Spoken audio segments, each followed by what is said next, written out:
Else realm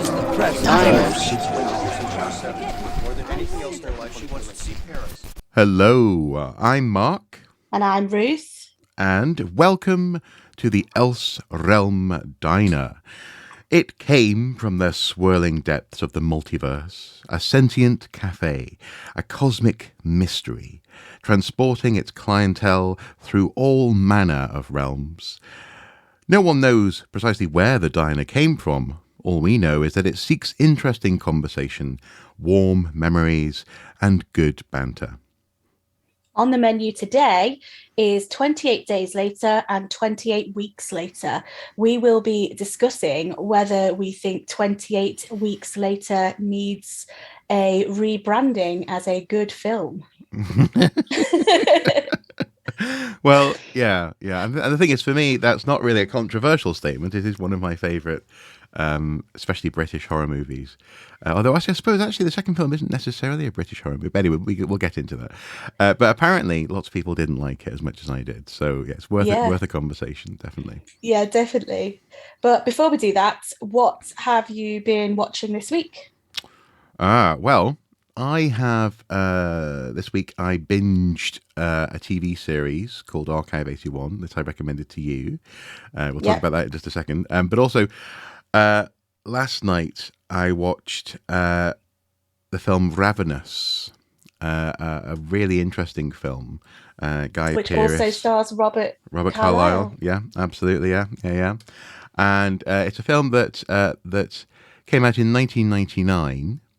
It's very strange in many ways because it's clearly a film made in 1999 about a 19th century remote military outpost on the very edge of the western expansion of the United States, and it's interesting because it's not only about the immediate subject matter, that is to say, a cowardly captain who finds himself dispatched to the middle of nowhere in order to serve out the rest of his career because no one else wants to be around him, falling in amongst supernatural beings who are hungry, let's say, hungry to say the least.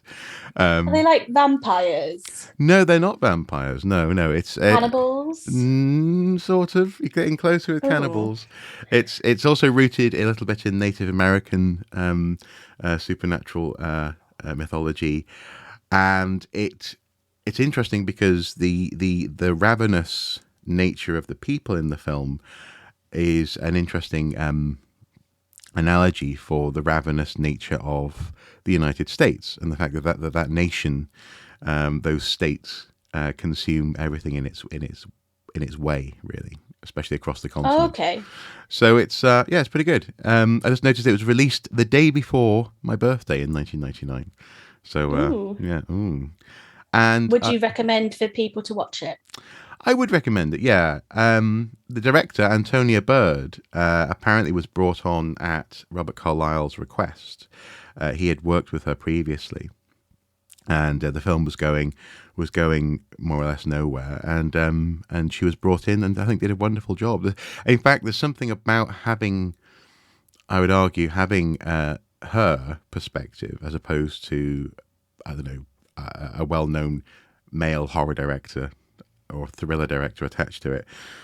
That means actually there's something about the violence that's, dare I say it, filled with other tension. It's got a slight sort of homoeroticism to it as well.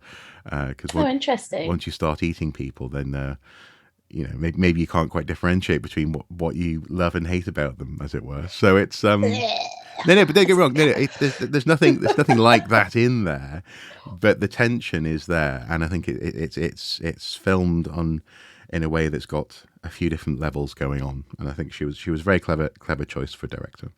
So yeah, Ravenous, 1999. Give it a go. And what would you like to tell people about Archive 81? Because I've watched the first.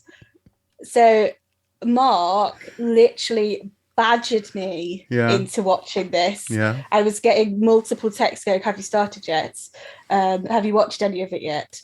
So I've watched the first 2.5 episodes, and it is intriguing. Mm-hmm. Mm-hmm. I'm kind of like wondering what's going on, Mm-hmm. Mm-hmm. but I don't think I'm as captivated by it as you are. No, it's not. It's not about being captivated. It's more. I'm very. I think is I don't want to spoil it for you or for anyone listening. Yeah, What's happening? But what I would say is that it's it's a so to it's a me, trip. It's a bit of a trip. It's a bit of a mind yeah, trip, and I think everything slots together actually almost too well. By the end of the series, you sort of understand everything, and then you can go back and go, oh, there's this thing here and there's that thing there. So it's a pleasing little puzzle. It's got cultish elements and there's like a slight sort of Lovecraftian thing going on. yeah. The bit that made me think that one of the reasons why I thought you might have liked it particularly was that found footage element and the mystery surrounding it, because I think that was very evocative of the Blair Witch for me. Yeah, yeah. Although And you love the Blair I do love Witch. the Blair Witch. Although actually the found footage becomes less important as the series goes on. Okay, well, that's certainly the bit that I was looking at and going Yeah, kind of interesting. yeah. So it's although there is careful watchers, careful viewers in the first episode may notice that this woman who is ostensibly doing her PhD recording an oral history of the building, the Visser building in New York, doesn't know how to hold a camera. So she's pointing up, she's pointing down, she's pointing every which way except the way that she's meant to be pointing. And yet, hopefully, people will also notice that the footage remains perfectly centered and level. So Yes. And sometimes it's not even a handheld camera, is it? Sometimes it's like there's a tripod clearly or yeah, something. It's like, yeah, I yeah. was like, this isn't really found footage. It's No, like somebody's filmed this. no. But I like. I know you've since heard from one of your siblings that it's okay. But Yeah, it's that's just okay. He can't necessarily be trusted. well. There you go. There you go. But give it, like I say, give that a go as well. No, It's got I a am giving it a go. yeah, I mean, the hold up for me has been that this week I've been mostly playing Animal Crossing. mostly, Mostly. mostly. Uh, so so Animal Crossing is lovely and sweet and gorgeous. And I have been trying to nastify it, been trying to make a horrible island Mm-hmm, mm-hmm. with creepy things. And yeah, so it's a worthy project. Well, you're Um, putting your residents into an industrial slum. You have yeah, an area where people are selling animals on the black market. yeah, You have your beautiful cafe area with a purge zone just outside it, where people can engage in yeah. unhealthy eating habits.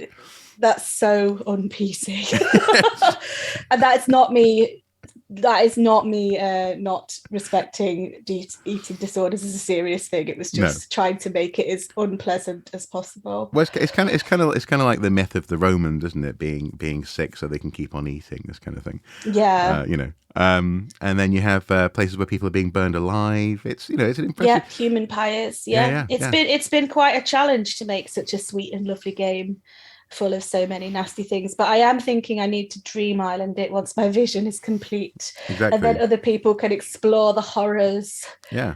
of Paradile. Paradise. Oh dear. Yeah. Welcome to Paradise. You'll never leave. Exactly. Yeah, and all the residents who've left given me their photo are in a graveyard as well. Oh So yeah. this is why I haven't watched Archive 81, because I have been distracted by a computer game, but I will be on it, I promise. I'm sure you will. I'm sure you will. And then next time we talk, you'll be like, "Well, it was okay." Yeah. For some reason at the minute I'm really difficult to impress, but Yeah. I'll try and be a little bit more with it. Okay, 28 days later. This is a plot summary from IMDb. Animal activists invade a laboratory with the intention of releasing chimpanzees that are undergoing experimentation infected by a virus that causes rage. Oh.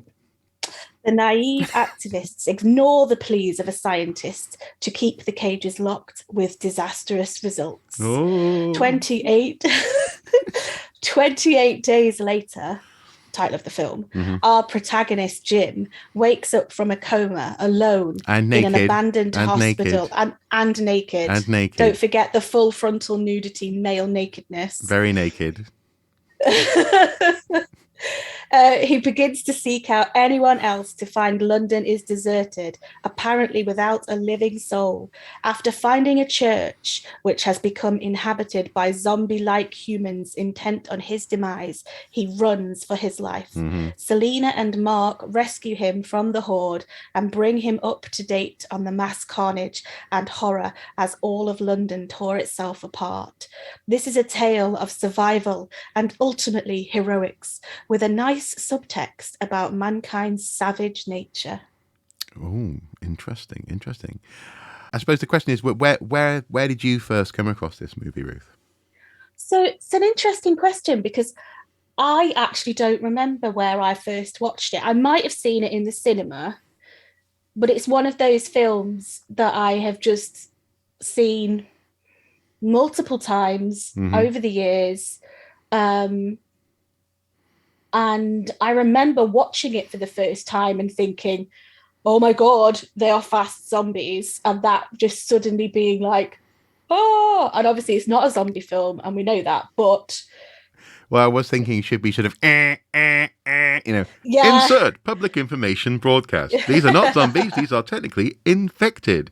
People who like zombies argue about this constantly. Yeah. So I remember when I watched it, I was deep into a total zombie phase in my life. And I was literally like eating zombie films like they were breakfast, lunch and dinner and just consuming it en masse. And then when this film came out, I was like, okay, this is totally rejuvenated this slow plodding zombie, and it's saying something else. And I do know that they're infected and not zombies, but I think like there's a similarity that can be drawn there that I drew and that I enjoyed about it. Yeah, and I remember it being advertised prolifically on the TV and there being like loads of buzz about it in the media. So I mean, I probably watched it in the cinema, but I genuinely can't remember. No. But I will have seen it very soon. Okay. From its release. Yeah. Well, this film was released in 2002, and therefore I'm fairly sure, in fact I know, this was one of those films that I saw when I was working at Blockbuster. So I would have rented it likely as one of my free allotment while I was doing the job. And it was interesting because I first actually heard about it not through release, but actually through commentary of people doing the what was it called, Film 99 or something. There's this TV show on BBC late night that would summarize movies that were coming out, and you'd have some senior film critics discussing the merits of the movie of the day. And when it came to 28 Days Later, people were very excited about the prospect of Danny Boyle's future career. He went on, obviously, to win Best Director. I think Slumdog Millionaire, for example. He directed the opening ceremony for the London 2012 Olympics. He was he very much he was on an upward curve, and they were struck by the sort of, I suppose, the industry hype surrounding the film. But for me, when I first watched it, having heard about the sort of the auteur artistic impressiveness of it, the texture of the film is what struck me most, or rather, what stuck to me most. I felt as though I had been handling some sort of mass of chewing gum or some sort of ball of bloody knotted up, viscera, because it was such a grisly, grungy.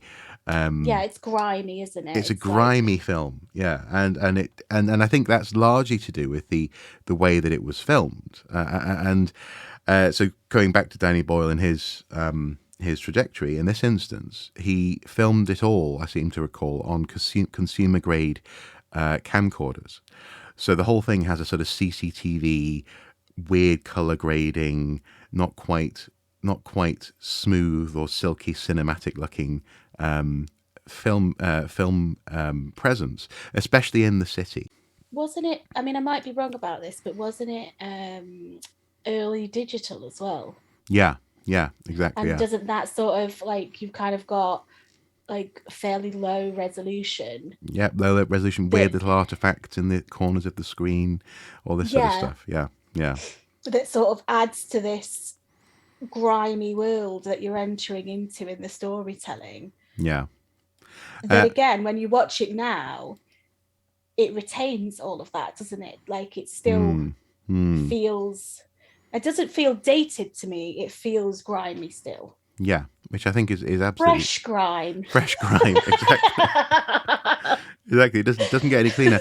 But and yet though, the grime is also capturing, especially in the opening moments of the film, some remarkable bleakness. So that Yes. vision of Westminster Bridge empty, other places in London which they clearly were shooting either early in the morning or they just Although shut I think it was early in the morning. I shut think they shut them down, but it was like yeah 4 or 5 o'clock in the morning, just as it was dawn. in the Because summer, yeah, yeah. yeah, But to have that with this lone figure wandering along, um, is very effective. And again, it was making the most of what clearly wasn't a massive budget in terms of movie. yeah, that Um, image stays with me massively. You know, when he's walking and there's just like bits of paper hmm like being picked up in the wind that hmm are just kind of fluttering around. I mean, that to me was like the British version of tumbleweed. Yes, You yeah, know what I mean? It was like this like kind chip of wrappers and things. yeah, but it was this sort of like detritus that had been left behind by humanity that was then just kind of blowing around while he so there was all this evidence of humans Yeah, yeah, and but there was no body. no, and no And bodies. Exactly. Yeah. yes, and also but seeing London like that is so far removed from the hustle and bustle of London. London is loud, it's vibrant, Mm. it's got all these smells and hmm noise and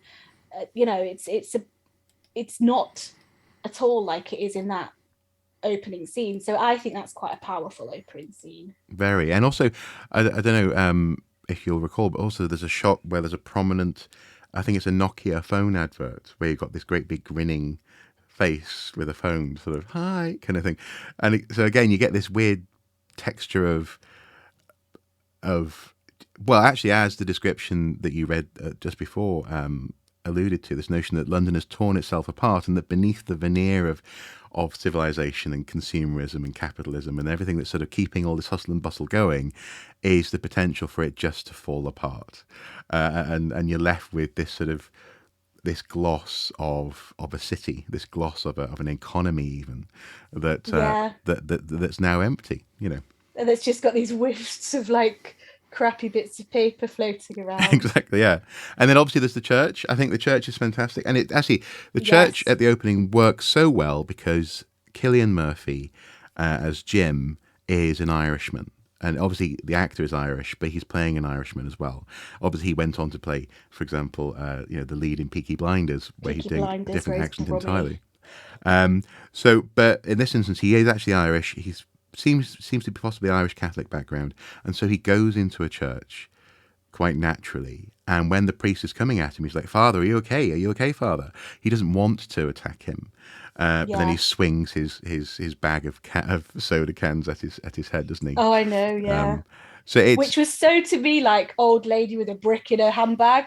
Do you know yeah, what I mean? It was yeah, like it was it was almost comic yeah, in its horror. yeah, It was quite clever, I think, because you're sort of uncomfortable with the fact that you're attacking a priest. hmm You've got this kind of comic weapon being hmm used, hmm and you're like, oh my god, what is going on? So it was, yeah, I thought that was quite a nice introduction to the rage infected people. yeah. Rage infected people, and also it's answering one of those basic questions that an awful lot of people throw at zombie fiction. If IMDb and Rotten Tomatoes and elsewhere, people will often say, "Oh, these people are stupid. Why don't they know how to deal with zombies?" As for example, when Fear the Walking Dead came out, they were saying, "Oh, the characters in this series are stupid because they're not immediately doing headshots," and this kind of thing. But the point is, you wouldn't. No one expects zombies. No, you don't, and you don't expect to be put into a position where you have to headshot human beings, like in the real world. Do you know what I mean? You'd be like, Yeah. what, you want me to kill people? Yeah, exactly. Or indeed, you want me to lamp the priest in the head with Yeah. my bag of cans. So I think it's a great setup because he has been just plucked out of everyday life and plonked into this world, and in that sense, undoubtedly there are connections with later zombie fiction in the shape of The Walking Dead, for example. Rick Grimes waking up in the hospital and meandering through and being very lost and almost himself being falling foul of the dangers because he's not expecting it. No one expects zombies, and I think that's has to be at the heart of the beginning of a good. I mean, this is a broader issue about zombie films, but a good zombie film, you shouldn't expect them. If people go, "Oh yeah, zombies, totally," unless it's a comedy film. I mean, like sorry, we're getting slightly off topic here, but like things like Scout's Guide to the Apocalypse, this kind of thing, they're kind of ready for it because they're like us. They've consumed lots of zombie fiction. And so, Yes. yes. I don't know about you, but And did especially given that we're living through a pandemic now, how does this make you feel about the notion of an infection overriding a country? Like, does it feel now realer than it did when you first saw the film? I think, that isn't a parallel that I drew, but it's a really interesting question because, and I don't think I drew the parallel because I've often joked that the pandemic that we're in is like a very slow moving apocalypse. Like, we're all in peril, but it's kind of plodding along at this like luxurious pace almost. We're 3 years into this now, and it's like, when's it going to end? Yep. Whereas I feel like, so in that sense, I feel like the apocalypse that we're kind of experiencing now is boring, dare I say. Okay. Controversial. Well, but this is the woman who's doing the horror Animal Crossing Island. At speed, may I add. It's not happening slowly. No. Although it is happening pretty slowly because I did start it a few years ago. But but that's my issue with like the real world peril. It's like global warming is happening, and that's really, really serious. But it's sort of plodding along and things, and I think that when we see these kinds of disasters fictionalized and turned into drama and dramatic kind of movies, they're fast, they're all encompassing, and I think that you don't have time to get the complacency that you do in the real world with these disasters.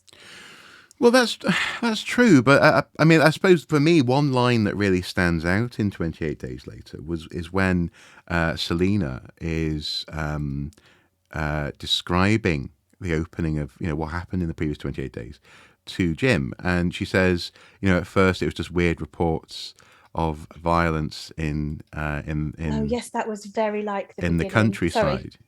She said, and she was like, unlike city violence, this is weird because it was happening in villages in Oxfordshire or whatever, because presumably that's where the outbreak occurred, at a university lab, maybe at Oxford or Cambridge or something. She goes, and then suddenly it wasn't just out in the countryside; it was in the street. It was crashing through your windows. It was, and that for me now is very resonant of what happened with Wuhan and the slow movement, and especially Italy. Yeah, suddenly it was in Italy. And people were like, oh, especially in this country, we're like, oh, well, it's in Italy, but it's not. Well, we're okay, aren't we? We're okay. a little island. Yeah, we're protected by the ocean. Oh, it'd be fine. And obviously that didn't happen. And so before you knew it, it was here. It was, and so especially here in the northeast of England, we've been living for most of the past couple of years in one of the hot zones, as it were. Yeah, it still is. It still is now, isn't it? It's like the rest of the country has sort of come out of its like peak of the Omicron. Yeah. I say it Yeah. wrong. Mm-hmm. Version, and we're sort of still on the upward curve. Yeah. But we still because the average of the country is down. Mm-hmm. We are not wearing masks in public areas again, which seems nuts to me. But what do I know? What indeed? What do you know? Just for the sake of clarity, though, I think we are both continuing where it is sensible to wear masks because we are sensible people, Yeah. and because we've watched plenty of horror movies. Yeah, don't get infected. But that for me is an interesting parallel now, looking back at 28 Days Later, is the fact that actually endemics occur. And actually, on the poster, I noticed. And I always loved this about the poster, the movie poster. It says, day 1, exposure. Day 3, infection. Day 8, epidemic. Day 15, evacuation. Day 20, devastation.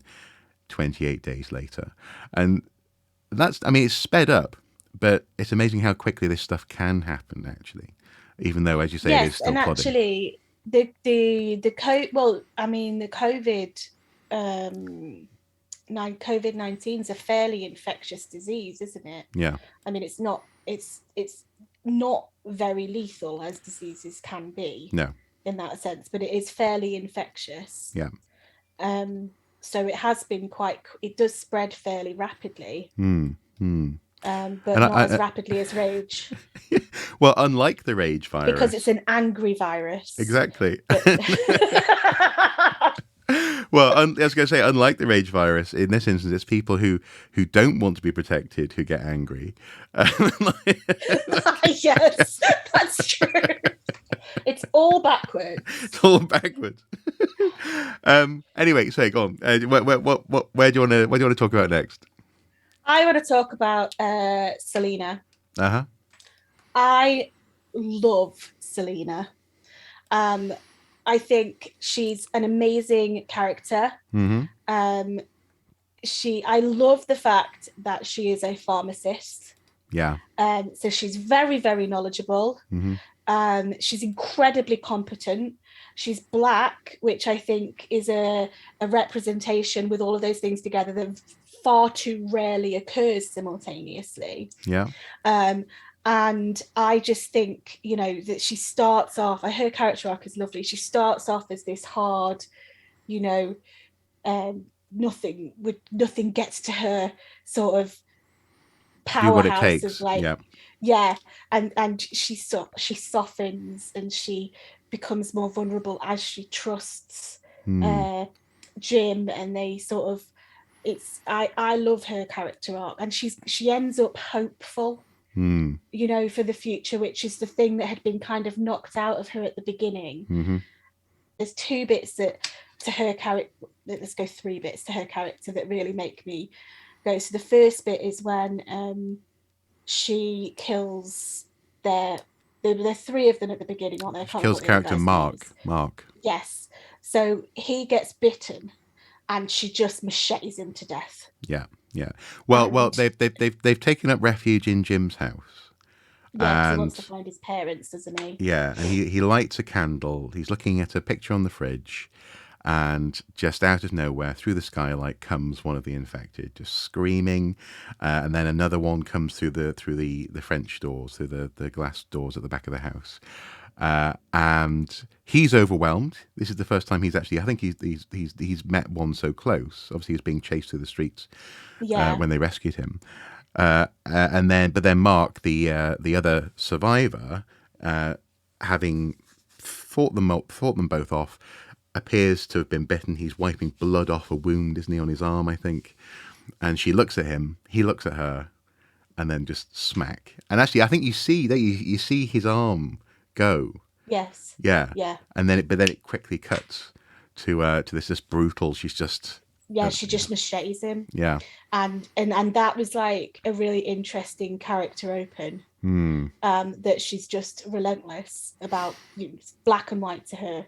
Everything's really straightforward. Yeah. And then the second part where I was like, interesting, is when they find, don't they, like a skyscraper or a big block of flats. Mm-hmm.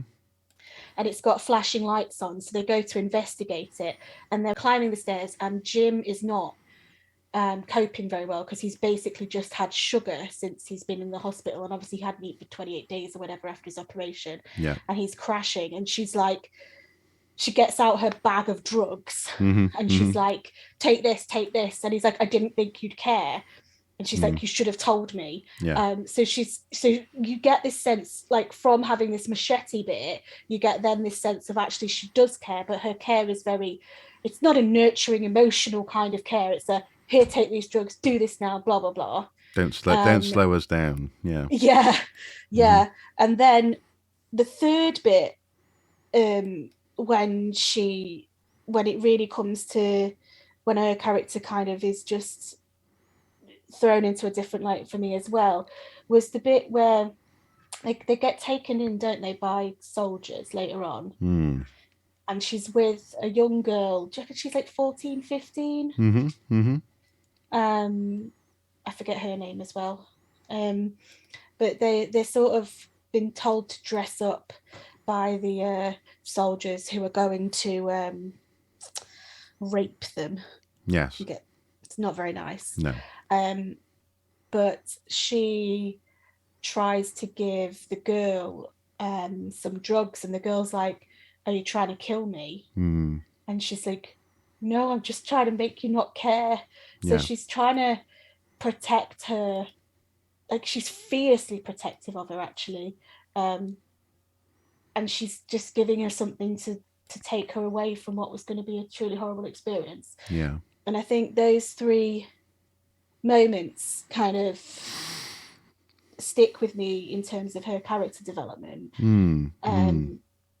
You know, like, you start off with this horrible machete massacre, and you have these moments where she softens and cares, and by the end you sort of love her. Well, I did. I thought she was lovely. Well, and that's it. Yeah. So you realise she actually hasn't lost her sense of perspective and what other people are, and how horrific this is for other people to be going through. She actually does care.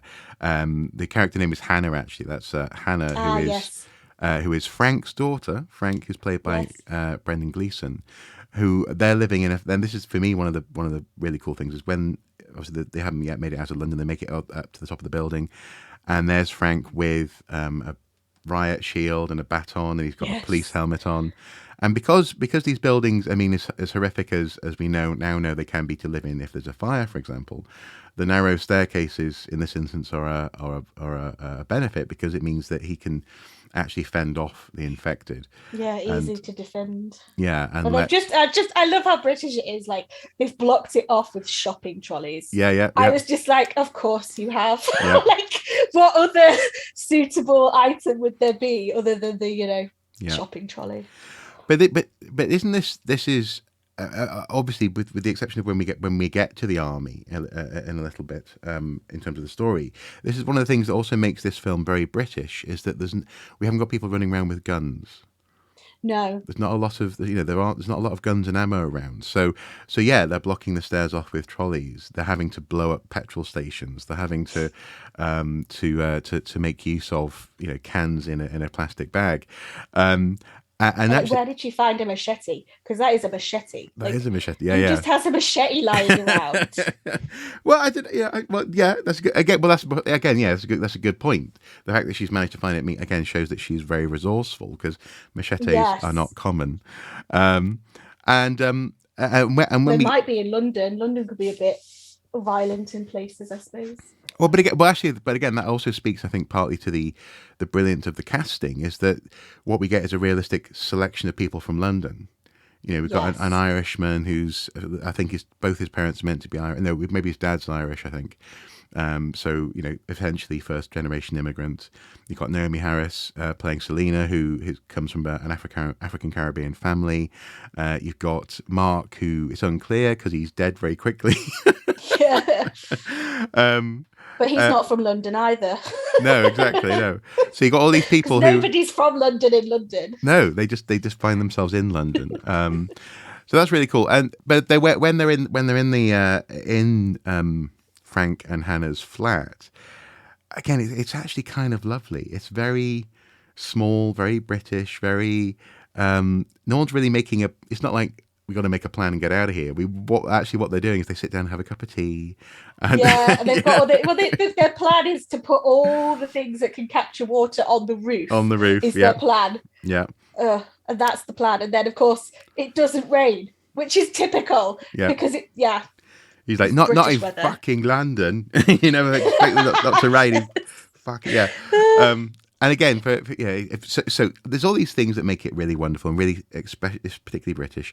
The fact that they escape in a taxi as well, because Frank is a taxi driver, is magnificent. Where did he get his riot gear? Do you think he's like a taxi driver, ex-riot police? No. I think he says one of the neighbours had them. So again, they all know each other on that floor, as people do in high rises. But then they're making it out on the way out of the city, having had a wonderful supermarket sweep moment, just picking up all this stuff. And there's a great moment when only the green apples haven't gone rotten. Yes, I love that irradiated. Because they're covered in so much anti-pesticide. But you know, that was also quite interesting in and of itself, because like so many of the zombie films use radiation as like the catalyst for the zombie apocalypse. Do you know what I mean? That's a common thing that they talk about in quite a lot of them. And actually to have that be the source of their good food, their nutrition was doubly funny to me, because it was like, we've irradiated the apples and every other fruit is just rotten and gross. Yeah. Whereas these guys have been treated for long distance shipping. So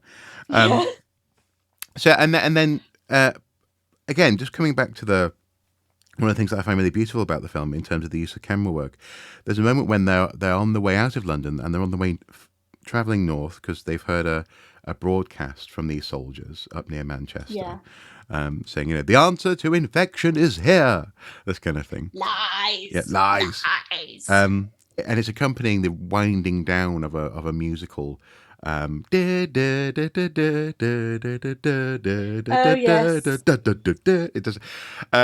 So it's accompanying that, and because of the hyper processed digital nature of the footage, the tulips at the front of the shot look as though they're painted.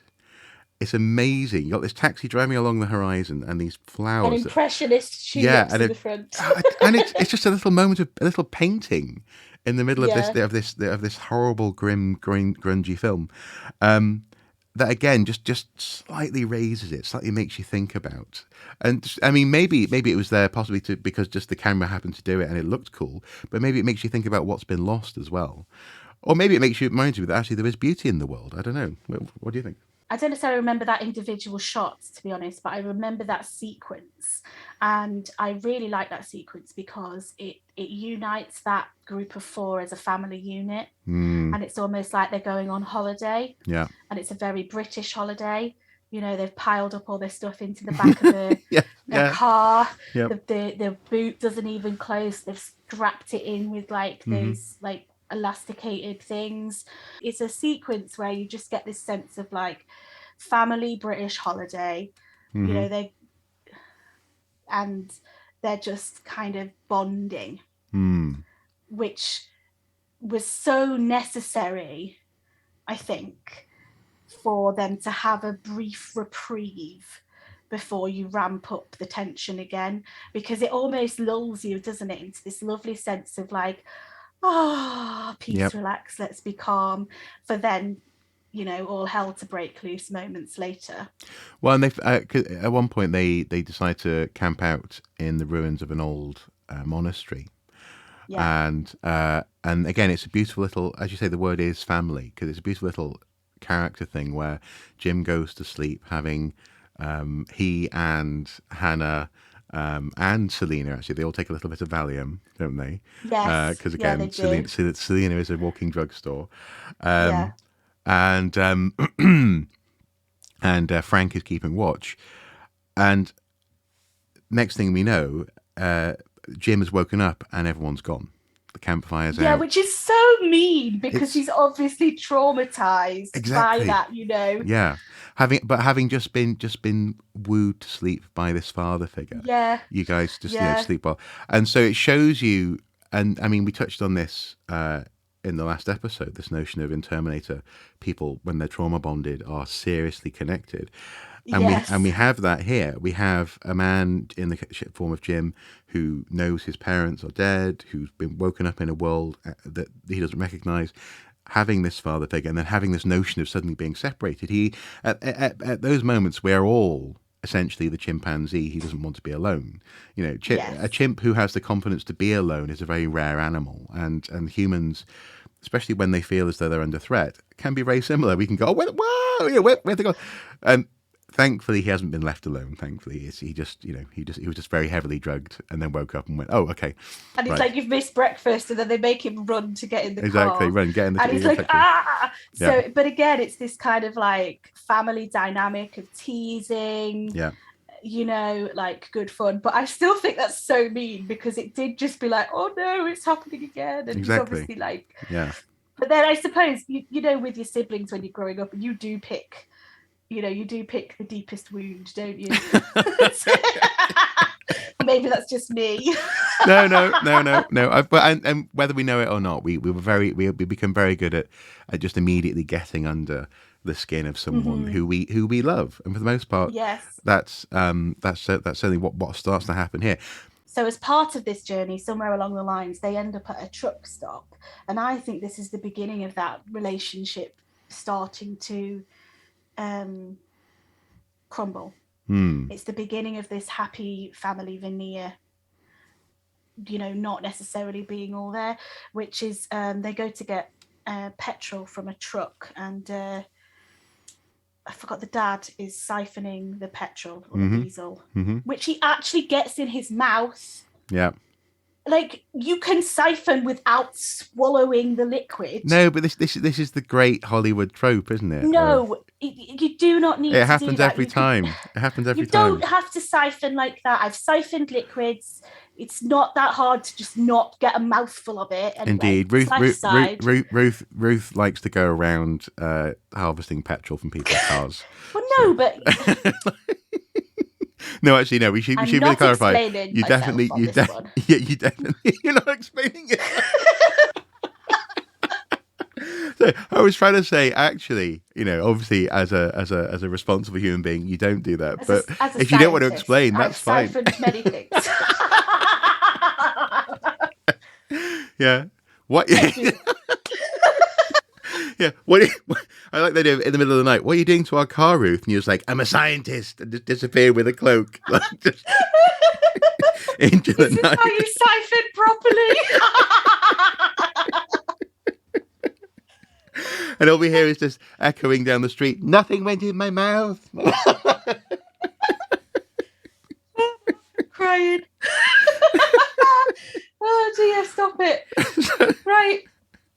Yeah, so Frank is siphoning petrol, and Jim decides to go and have an explore go into at the burger shop. Yeah. So he goes into this burger shop, and then he is just looking around, and there's some dead people. And then he comes across a kid comes across him who's got rage, and this is Jim's first kill. So he kills a little boy.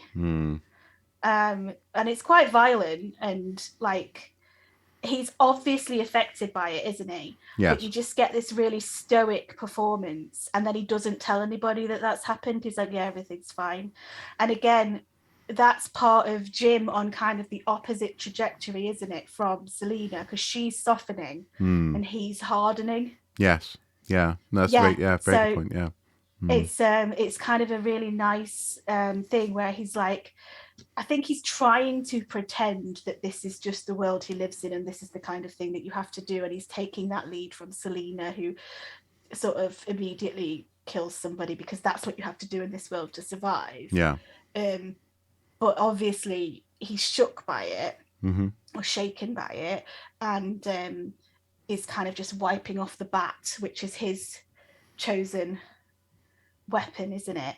But I think that's the beginning of the family unit starting deteriorating, because something cracks the veneer, because he didn't stay with the unit, he ventured off on his own. You have this moment where that slightly, you know, makes the cracks in it, that then leads to the next bit where they sort of bind together more furiously, don't they? I think. Yeah, yeah. Well, and again, it's this family dynamic that even within a family there can be tensions and pulling and pushing, but it sort of holds together if it's a family where everyone is operating with good intentions.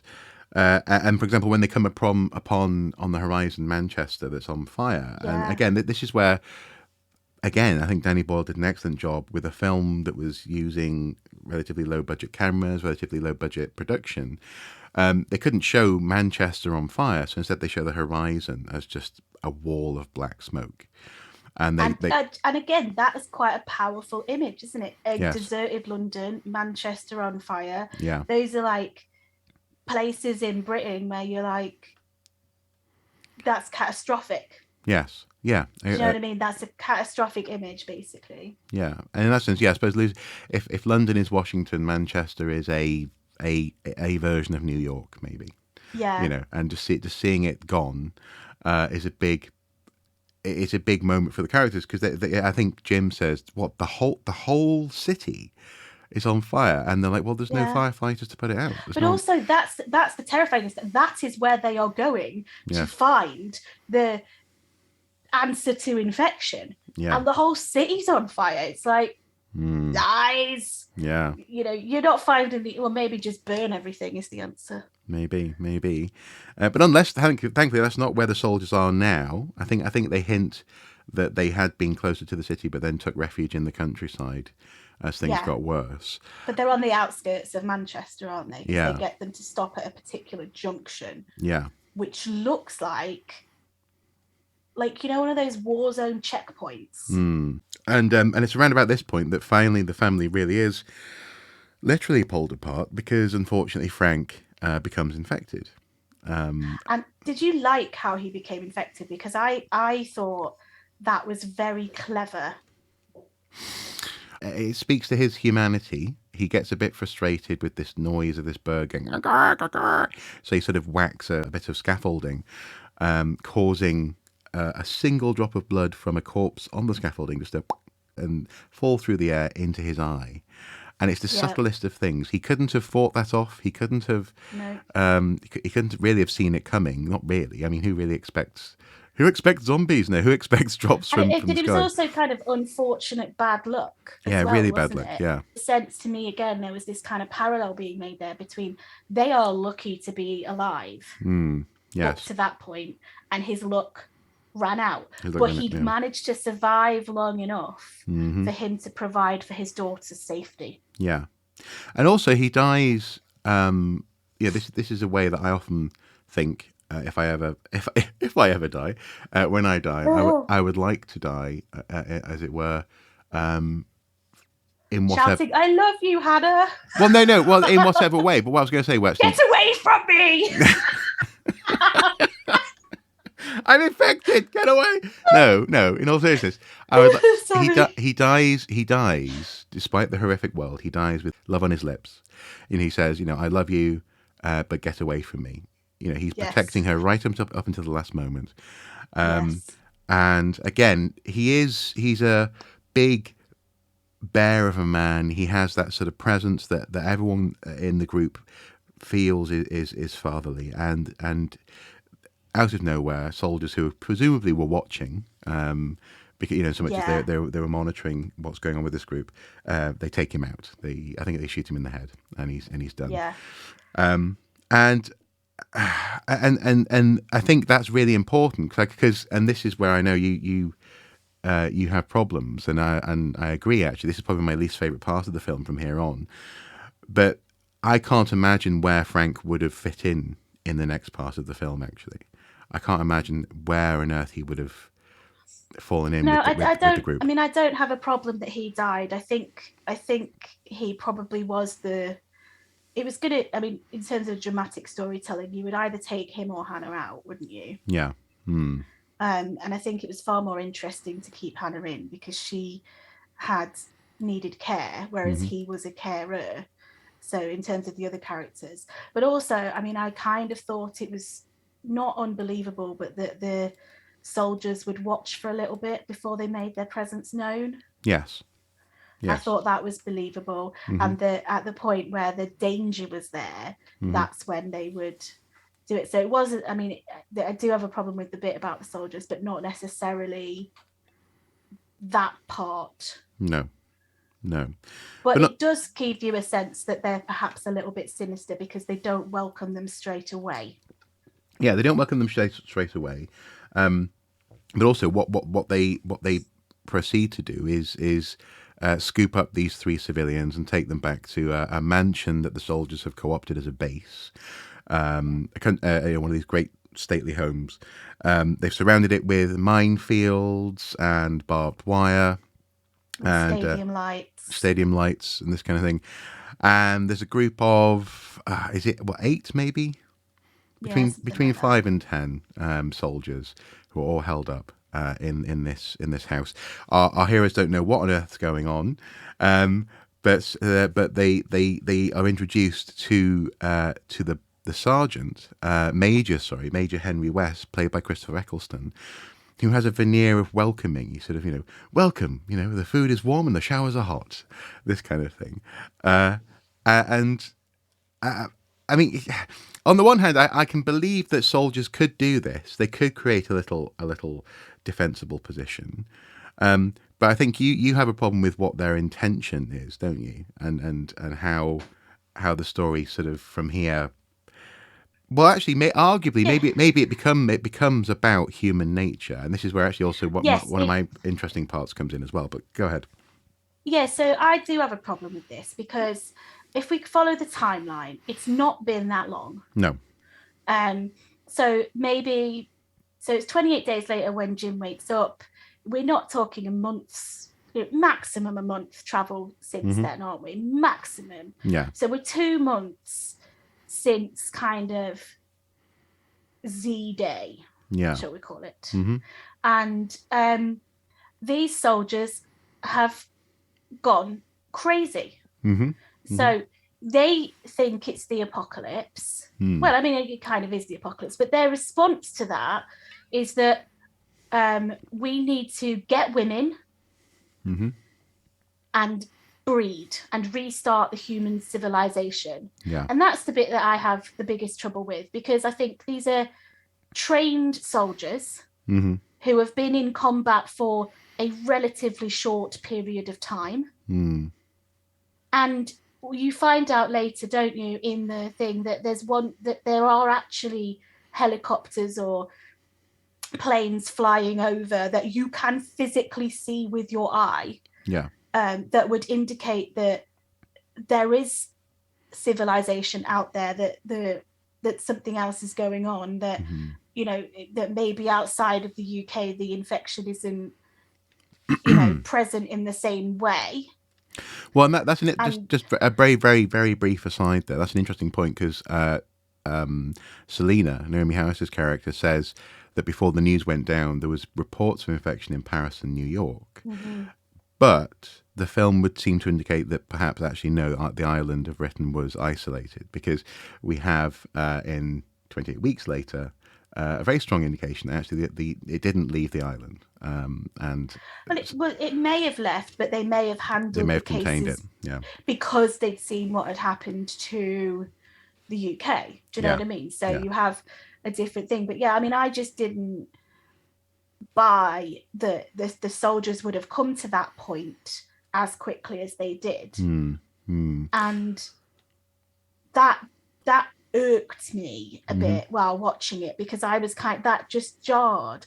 And I mean, I totally get what was trying to be done there. You're trying to say like the real danger is humanity itself. There's a dark side to humanity. It's not all this nice family vibe we've been getting for the rest of the film, and you want to parallel that and stuff, and I get all of that, but I still just think it was lazy in a way, because they could have done something that would have felt more authentic to the timeline. Because I'm not saying soldiers couldn't have got to that place.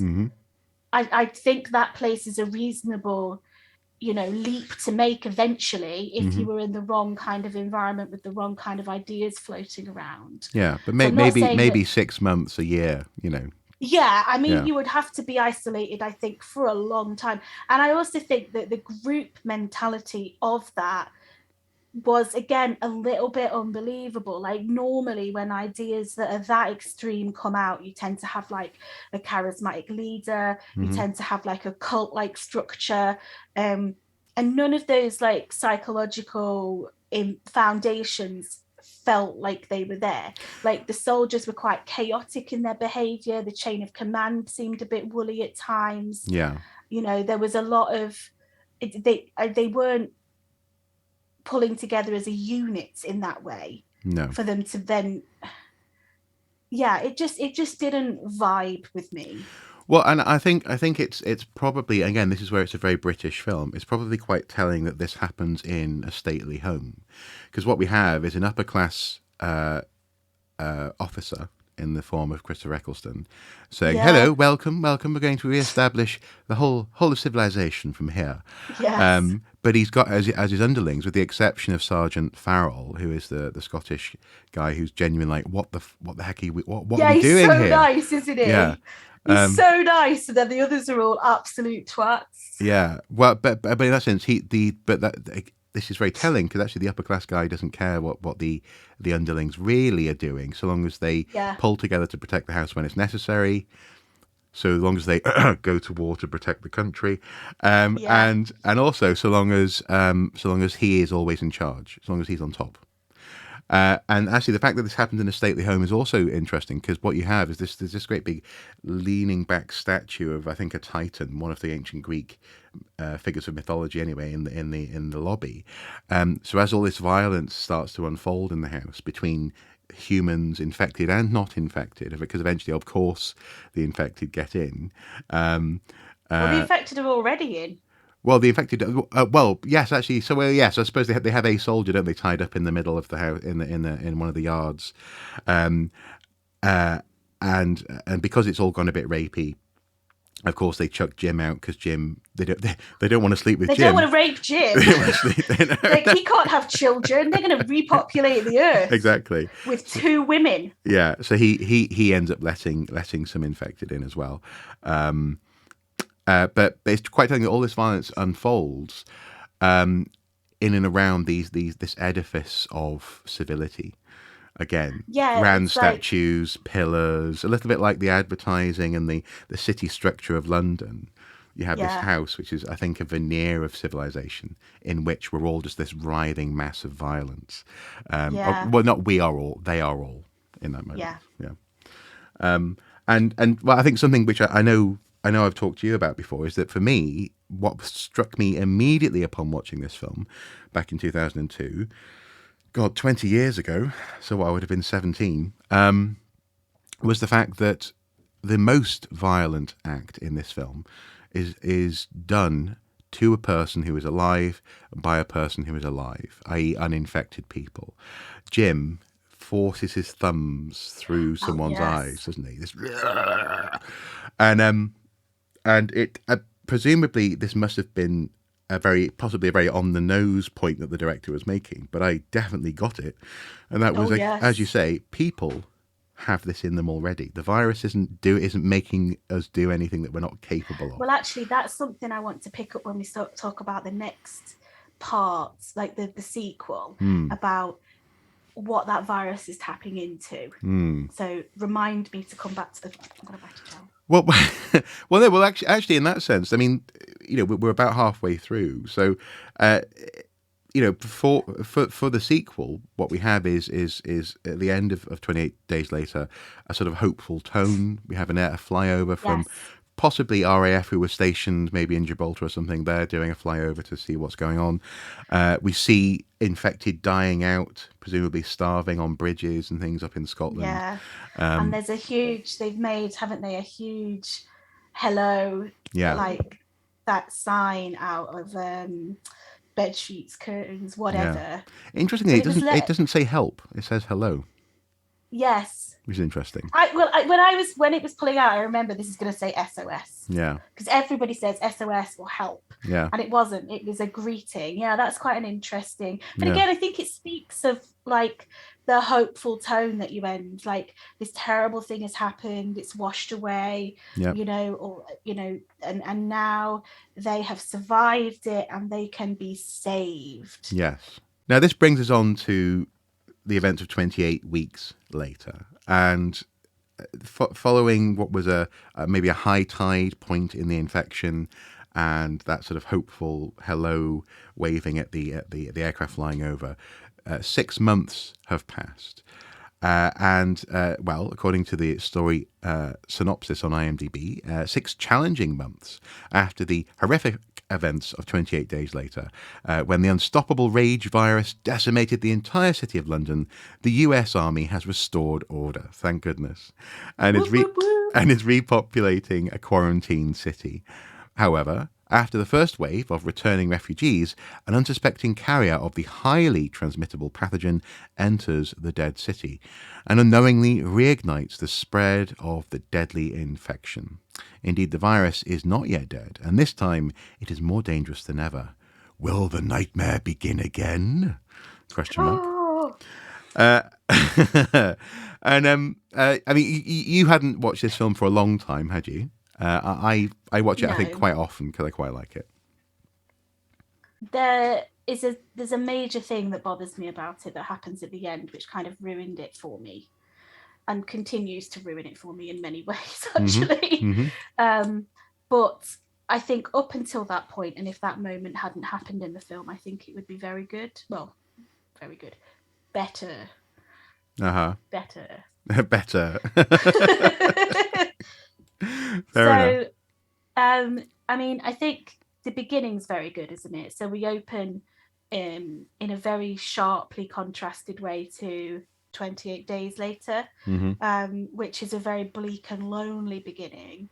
Whereas in the 28 weeks later, we're in a very different scenario. You've got a group of adults held up in a home in a country somewhere. It's not very populated, is it there? But there's lots of them in there. Yeah. And somebody knocks on the door. Yes. And it's a young boy. Yeah. Well. Also, as well, young boy. Up until that moment, we think it's nighttime, so we see Robert Carlyle and his wife. Well, not the actor's wife. Alice. Yes. Robert Carlyle is playing a character called Don, and his wife Alice. They're cooking. There's an older couple who seemingly own the house that they're in. Yeah. There's a couple of other people around. One person we hear has gone off to look for supplies but hasn't come back, and they're pretty sure that he's dead.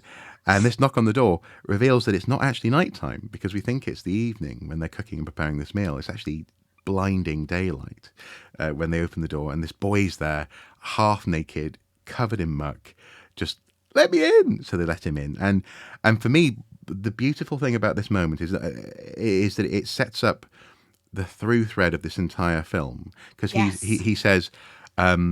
He says, I've been running for days, and he comes from a village a few miles up the road. I've been being chased by my family. So his mum, his dad, his sister, they're chasing him specifically, apparently. And obviously they say, how many people are out there? And he goes, loads.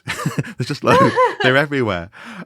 So these grown-ups clearly have, I think they probably held up in the cottage fairly quickly. And they don't really know quite how bad it is. They just know it's really bad outside. But this notion of blood, again, the interrelatedness of people and the family connection is something which, in the first film, it's an artificial family that's formed amongst the grunge of London. In this film, this is about actually how, in many ways, the bonds that bind us, the blood that unites us, isn't necessarily as strong. Or maybe actually is stronger than we would like it to be. It's saying both, isn't it? Yeah. Oh. It's kind of grim.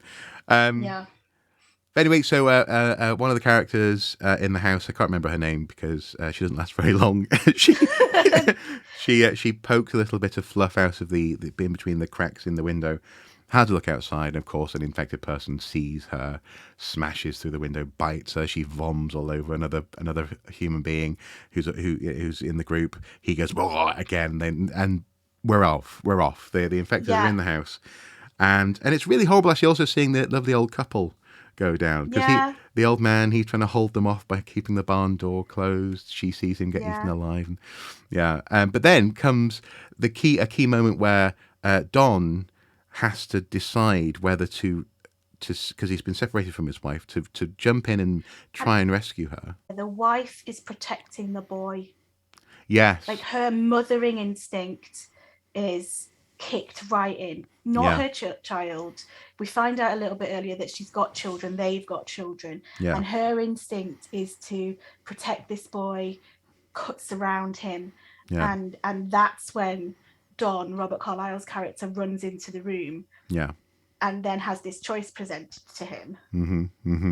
And he can either slam the bathroom door shut and climb out the window, or, I don't know, try and fight off the infected who have just burst into the room. She screams at him, Don! Like, don't leave us, kind of thing. And he just goes, I'm sorry, and slams the door shut, and he's off.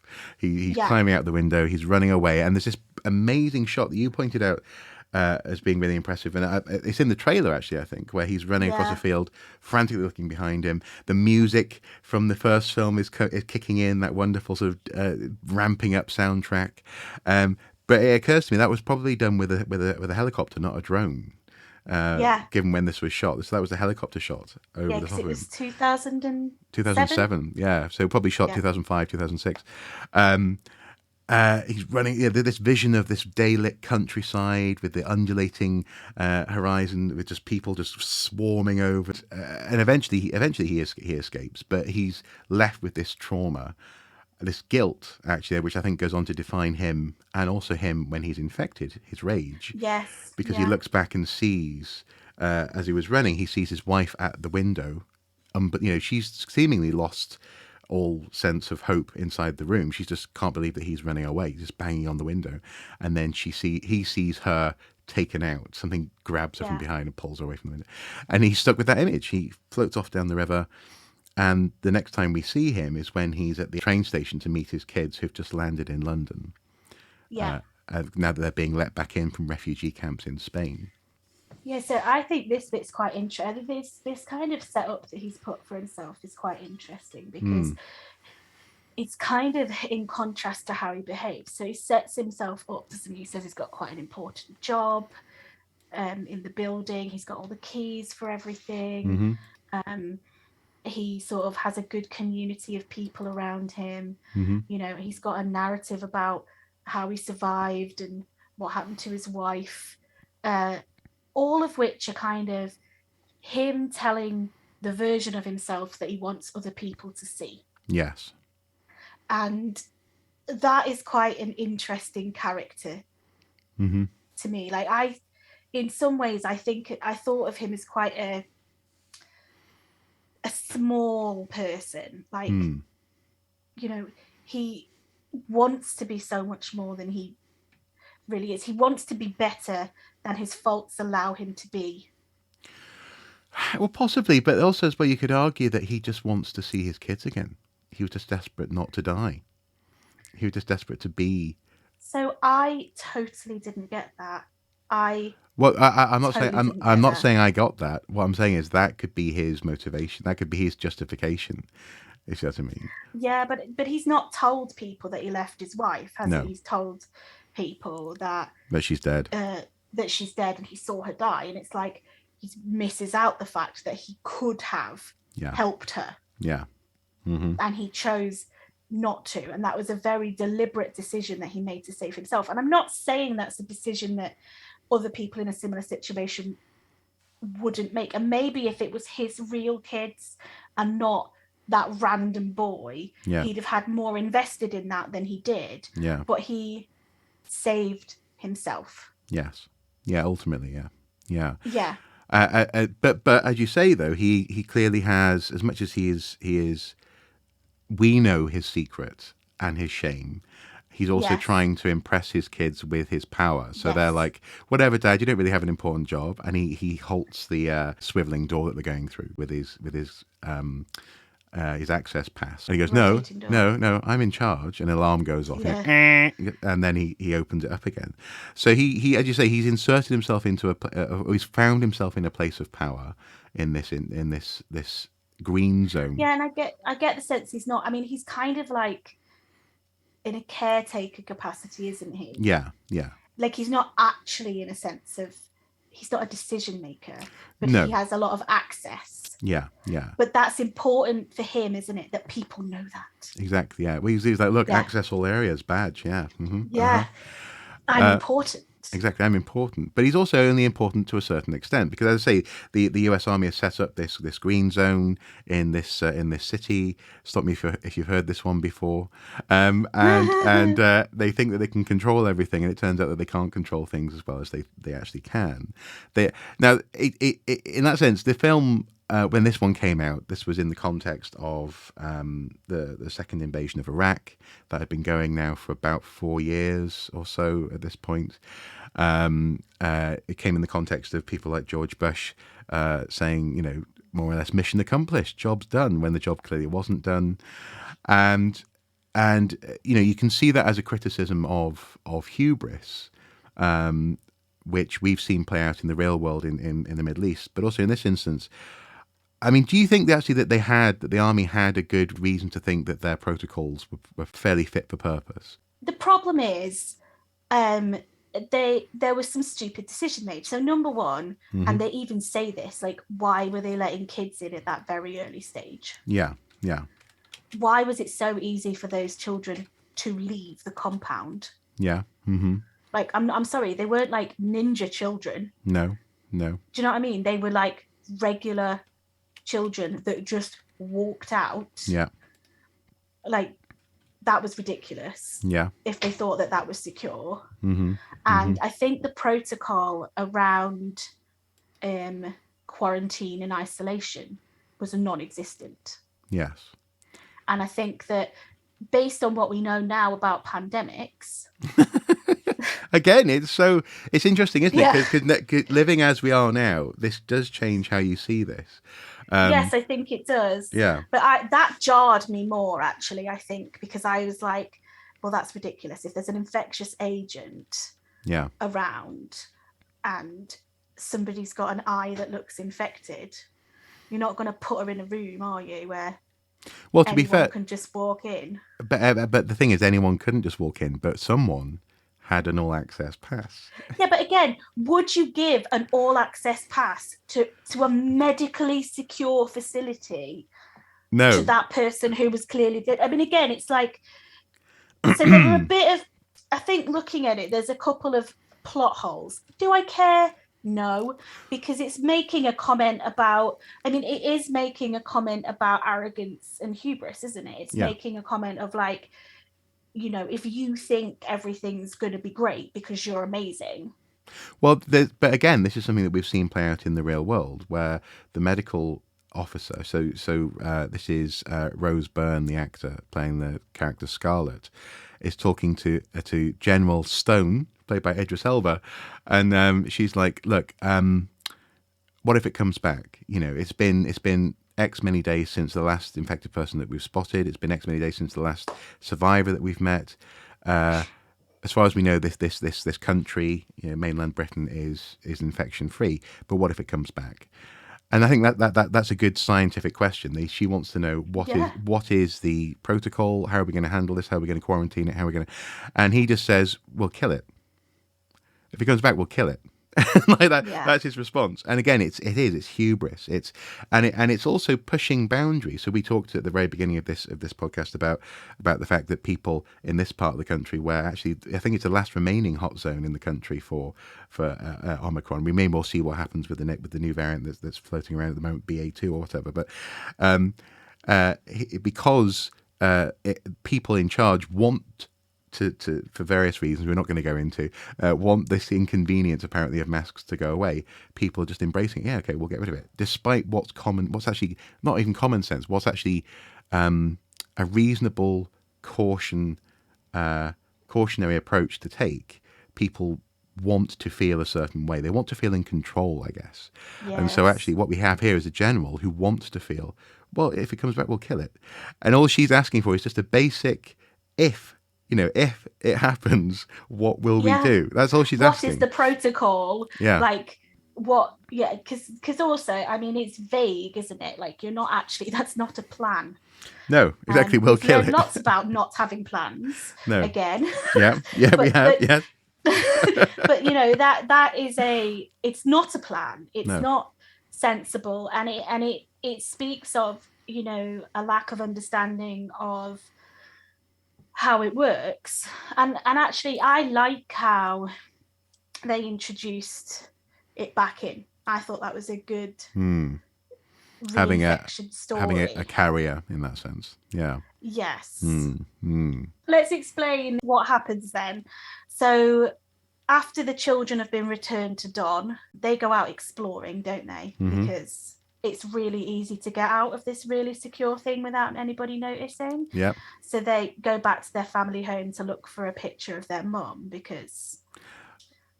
Well, because understandably they want a picture of their mum. This is a time. That's not a problem, but why could they just walk out of this super secure unit?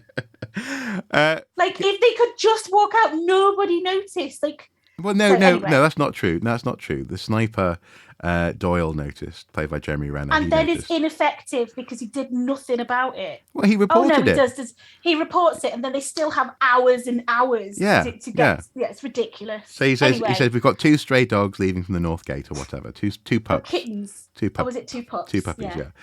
Like little. Yeah. Yeah. But also as well, again, we have a really effective London abandoned kind of feel. Yes. The kids are going through the streets. It's really good. They didn't have as many wide shots though, and it was the wide shots that I think were the most effective, where you just get so much of like nothing happening. Yeah. But yeah, you did get that kind of re-feel of the thing.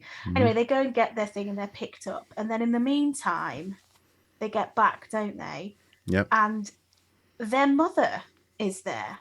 Yeah, in the attic. And she's got one gnarly eye, which is rage. Rage! It's coming out of the eyes!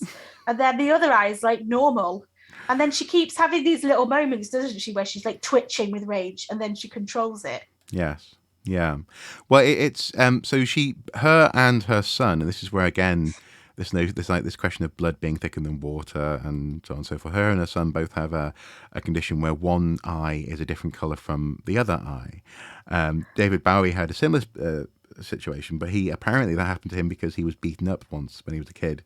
No, his condition's not different coloured eyes. His condition is one of the pupils was enlarged. That was it. There you go. Yes. Okay. Yeah.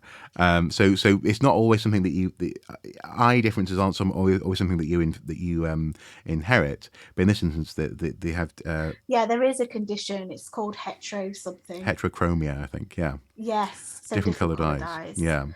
Yes, and this seemingly is linked with her ability to be a carrier for the virus. So she can carry it. She is infectious, but she's not essentially rabid. The thing is, I think there's a question mark there as well, because it kind of indicates that she is infected and experiencing the disease, but that she is able to control those impulses. Okay, that's interesting. That's what I got from it, because there's that moment where the medical officer, Scarlett, did you say her name was? Yeah. She makes some comment about her obviously controlling it, and she's obviously furious. Well, she is so furious with her husband. Yeah. Like, she is, I mean, it's reined in. Yeah. It's tight. Yeah. But she hates him. Yeah. Like, she hates him. Yeah, there's a really weird quality to her acting, which may well be because of this. I'd never really thought about it like that before, actually, where she's being questioned and she's sort of slightly evasive or quiet. She doesn't really seem all that bothered about someone taking her blood. But when Dawn sneaks into the unit, into the quarantine room that she's in, she's, again, very quiet. But on the one hand, she looks reconciliatory. On the other hand, she looks almost like narrow-eyed and angry, doesn't she? Yeah, so I totally read that as she was ragey and just faking the reconciliation, and she was just trying so hard to appear natural. Well, what's interesting is, and this is, maybe you'll have an opinion on this. He kisses her. He's like, I'm sorry. He kisses her, and we get this close up of like the saliva and stuff. Implying it's that cruel he's infected. Intentions all over again. Let's see the saliva. Yeah. So he's infected now. And she sort of smiles, doesn't she? She smiles. Because she knows she's infected him. But also she's tied to a bed. What does she expect will happen next? You see what I mean? It doesn't. No, but see. I think she's so angry that she doesn't. Yes. She just wants. I literally think. Yeah, I think she went there to kill him. Right. Okay. That is literally what I think it is. And she's reined it in and she's holding it back because she's got an element of control. But also she wants to see her kids. She says, "Can I see my children?" So to Scarlett. So she does want to see. So do you think it's that her eyes, in that sense, reflect a dual? She can be in control. She does want to see her kids. She does want to reconcile with her husband because that means she can see her kids. If that's what I mean. But then also at the same time, she's kind of really happy that now he's got this virus. But then when he starts beating her up, and this is grim, and obviously it's a callback to Jim in the first film, how he kills her with his thumbs. She goes, I think she flips back to being, oh God, what's happening to me? Help me, help me, help me. You know, again, it's very ambiguous for her. It's very ambiguous because, she clearly wasn't okay. And that weird smile that she does, it's not a smile of, oh, he loves me still. It's a smile of, I got you. No, I honestly saw that of like, my mission is completed. Yeah. And once that happened, it kind of cleared the fog. Yeah. And then she was able to panic past that, to panic, to go, oh God, what have I done? Yeah. But I think until that moment, that motivation was almost all encompassing. Yeah. And if that is really what that actor was doing, she did a bloody amazing job, didn't she? To get all of that out. I think so. But because I think she obviously she goes back to the family house. I think because that's where the family are most likely to be. So I think she still definitely wants to see her kids. But also, as you say, it also means that at the very least, there's a chance that she's going to bump into him again and she can... But also, I mean, she did see the kids, didn't she, momentarily? Yeah. So maybe that was enough. Yeah, possibly. But anyway, Don is infected now. He goes on a killing spree. And what's interesting about this is just, again, like with the first film, how quickly everything falls. It just and every strategy is wrong. You know, let's get everyone down in the basement, in the cellar, in close quarters, and let's get all the snipers up on top and heavy artillery light up, the exteriors of the buildings, ready to shoot. I mean, that when the infection is inevitably broken. But again, it was because they were thinking, weren't they? They were very confident about how the infected were going to get in. Yeah. They were going to come as an attacking force from the outside in. They weren't going to let somebody in to sit in the medical center to work from the inside out. Yeah. And again, it's that completely misunderstanding the enemy. Yeah. Yes. Yeah. Which again, Iraq. Not that you're political at all. No. But this is it's not so much. It's geopolitical. It's historical. It's the context of this film being made. I think was very important in that sense. Yeah, I agree. For how they ended up portraying this again. It's hubris, but. Again, we don't need to do, I suppose, a blow by blow of everything that happens, but I suppose then what happens is then we have the elongated moment of escape or attempt to escape, which all begins when we have Doyle, the sniper, decide not to follow through with a code red order, just to kill everything at ground level. He doesn't kill the kids, does he? Yeah, he sees the kids. And so maybe we should explain what the motivation going on there is. So we've got Scarlett, who's the medical officer, who recognizes that the mother was a carrier, and she wants to keep the son alive because she reckons he's got the same genetic modification, but genetic potential, potential that the mother had, and so she wants to keep him alive, and so she's sort of taken those kids through a different direction, and that's when the sniper comes in, because he chooses not to kill them because he's like, I don't want to kill kids. And then they're sort of a 4-part chasing away, aren't they? Yeah. And we have the breakdown of society. We bump into characters who are very selfish, people who are just panicking. We bump into characters who are just downright scared, and throughout all of this you have very, very quickly, the military order breaks down. We have the general in his command room just watching it unfold on the cameras. We have people on the radio not responding to calls because they've already been munched on by infected. And it's the rapidity of, is that a word? It's the speed with which Rapidity, yeah, you can say rapidity. Yeah. It's the speed or the rapidity of the virus. It's the speed with which it is so virulent and acts so quickly that it's the true weakness. It's not about walls and guns. It's about keeping people. It's about social distancing, Ruth. That's what. Yes. Wear your masks, wash your hands, and social distance. Yeah, and don't gather in a basement. Yeah. Don't gather in a basement and cough everywhere. Yeah. So from here on, and it's a little bit like with the first film. For me, 28 Days Later is strongest up until we meet the soldiers, really. Yeah. And from there on, it becomes the writer's plaything, as it were. And for me, 28 Weeks Later is kind of strongest, oddly enough, up until the outbreak. Same. Totally agree with you. Yeah. And from there, it feels like they're kind of going from set piece to set piece. Yeah, I mean, I definitely felt a little bit like they were hitting these beats in a story at this point. I mean, it's kind of like non-events. So there's some zombie stuff. There's some fighting. But basically what they're trying to do is get a helicopter to airlift the four of them out, aren't they? Yeah. And Doyle, the sniper, has not told his mate, who is the helicopter pilot, that he's got anybody but himself. No.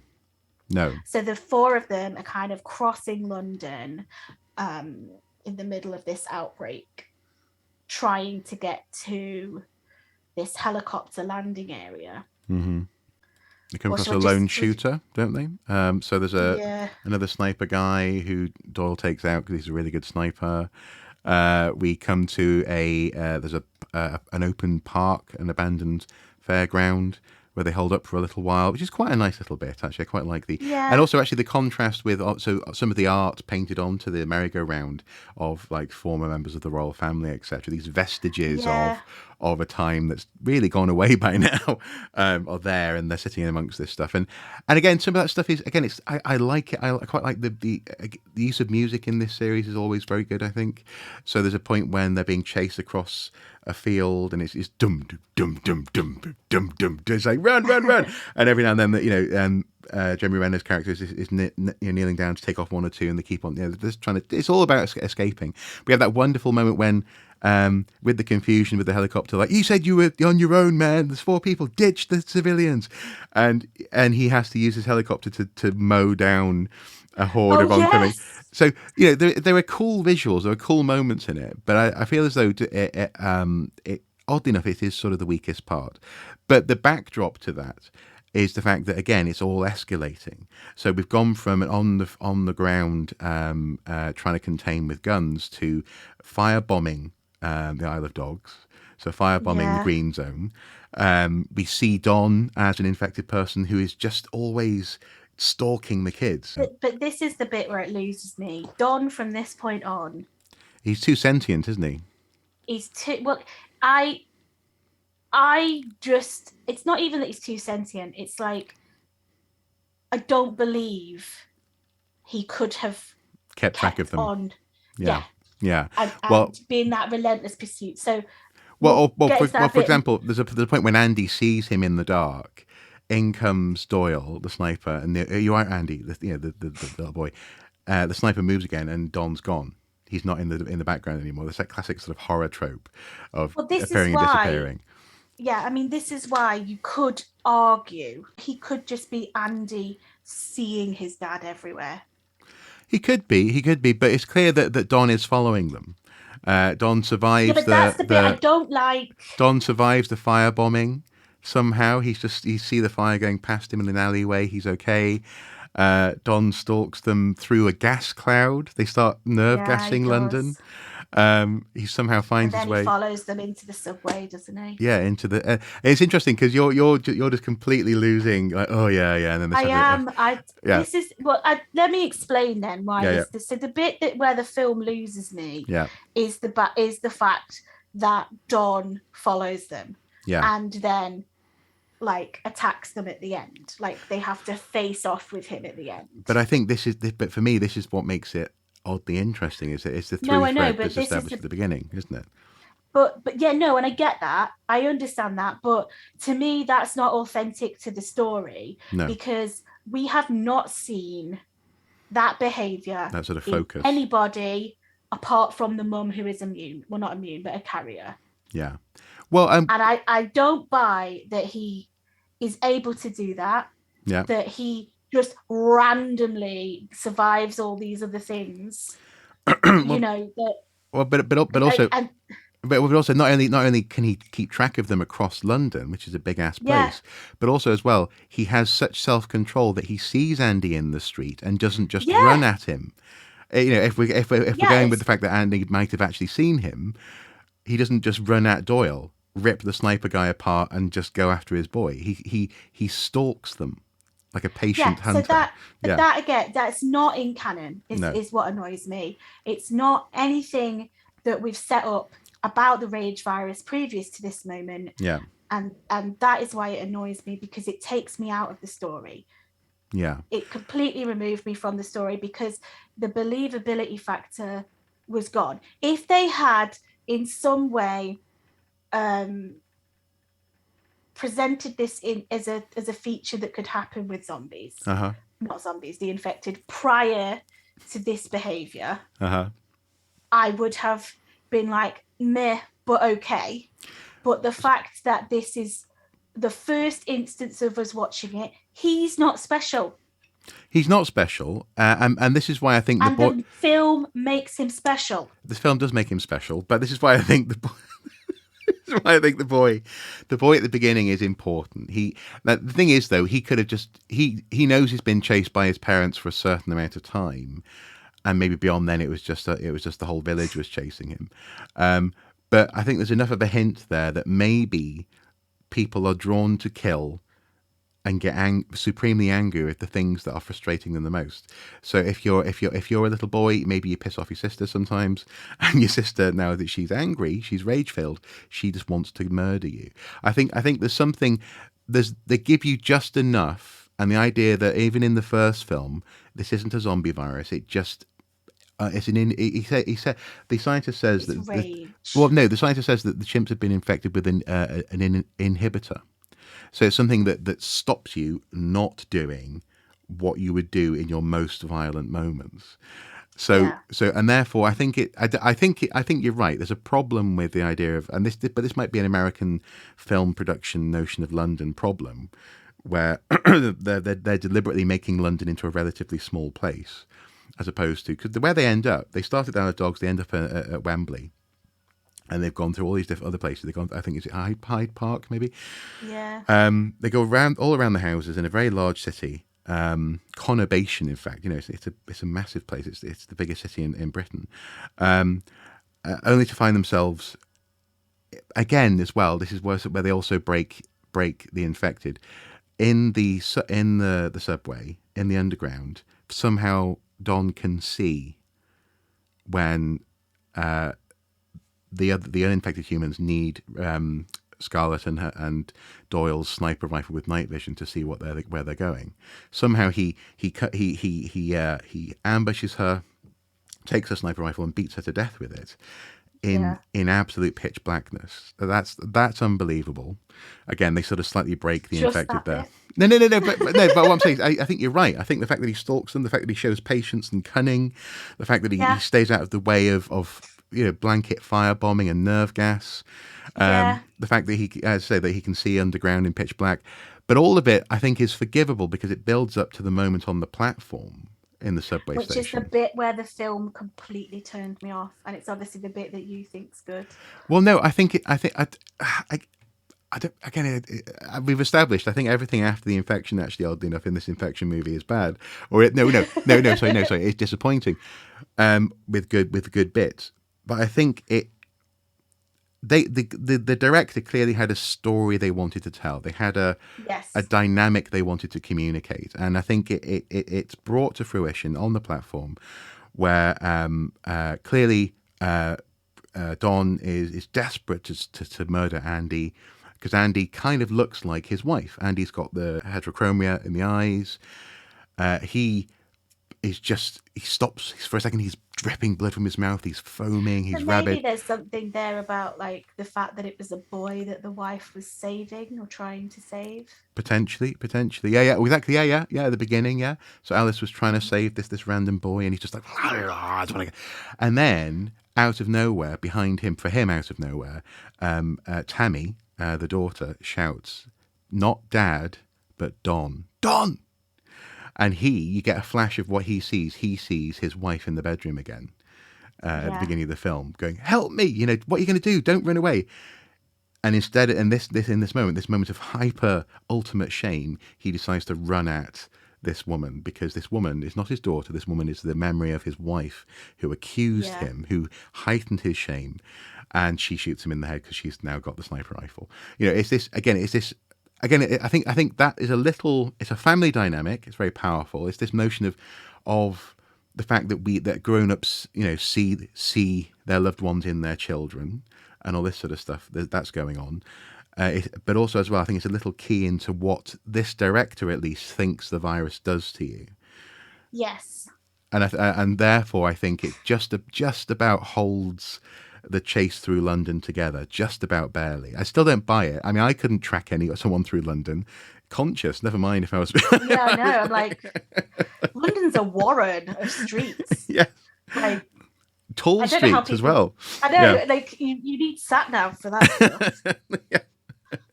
And never mind if you're being firebombed and gassed, and I know. and you've got And even burn if they knew units. the city really, really well, I'm still like, don't buy it. No, exactly.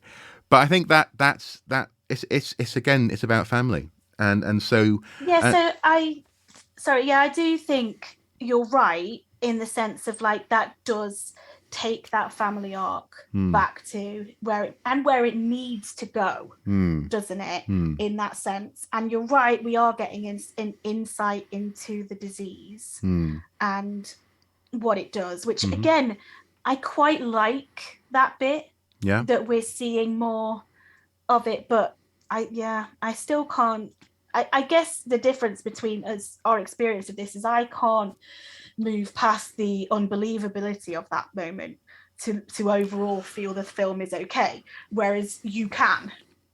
And I just feel like that has ruined it for me. Really. And is this because actually what the film is doing is it's turning it into it's no longer a biological infection. It's something which there's a psychological component, or even a near, given what we've just described Don doing, stalking them through the city, it's got a near mystical component now, where you're just drawn to your blood, as it were. You're drawn to your family. I don't have a problem with any of that.